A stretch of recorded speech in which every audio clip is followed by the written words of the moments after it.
Welcome back. Sadly, we're at the end of the Super Green series because this is the most basic information I can give you.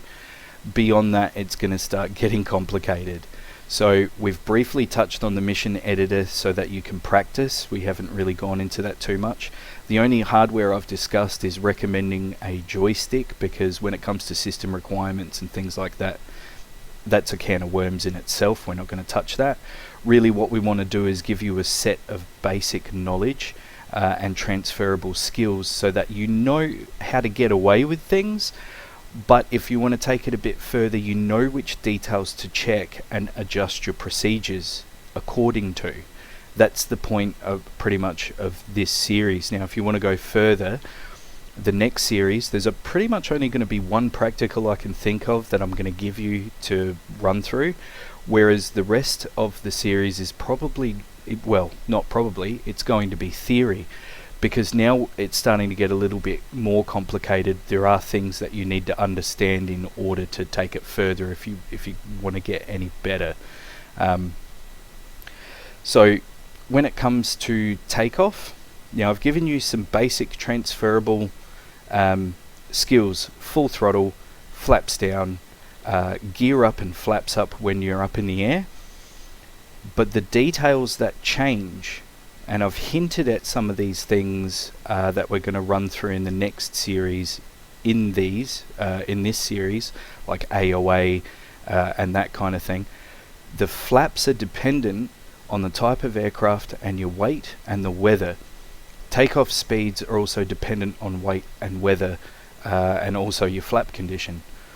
When it comes to landing, you can get away with having your gear out, going slow, and your flaps down. However, weather, weight, those kinds of conditions are going to affect your flap position, as well as the flap position changes per aircraft. Angle of attack changes per aircraft. You can get away with a 3-degree glide slope pretty much across the board, even in the F16 if you wanted to. However, there are exceptions, and the F16's AOA is about 11 degrees, which is different from most aircraft, and the glide slope is 2.5. So do you kind of understand what I'm saying here, where there are things you can get away with by putting your flaps all the way down and having your gear out? However, the more detailed and the better you want to get at it, there are more variables that come into play. But what you want to check is takeoff speeds, what position your flaps need to be, what speed do your flaps come out and your gear come out when you're landing, that kind of thing. But you can get away with full power, flaps all the way down.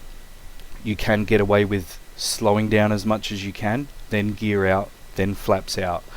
But some of the things I've hinted at, like air pressure, weather conditions, angle of attack, these things are going to affect your procedures and how you perform. And we're going to get into that in the green series. So stay tuned if you want to do a little bit of theory. Like I said, what I'm going to do, we're just going to touch on the basics. I'm going to give you the information that is most transferable without getting into the details, and we're slowly going to get further and further along and give you a very fleshed out understanding of how things work. But the next series we're going to have to touch on weather, and there's going to be theory. So that's unfortunately where it is. There's not really much else we can do at such a basic level. So just remember, takeoffs, landings, you can always get away with full throttle, flaps out. Make sure your gear's up, and we'll explain why in the next series. That has to do with pressure and aerofoil, the amount of lift you're generating, that kind of thing. So stay tuned if you want to run through more theory, and there will be a practical at the end of that one, just to kind of give you an idea of the things that you'll need to check for each of the aircraft, and hopefully get the best performance out of them and most enjoyment. So stay tuned for that. Thanks for watching.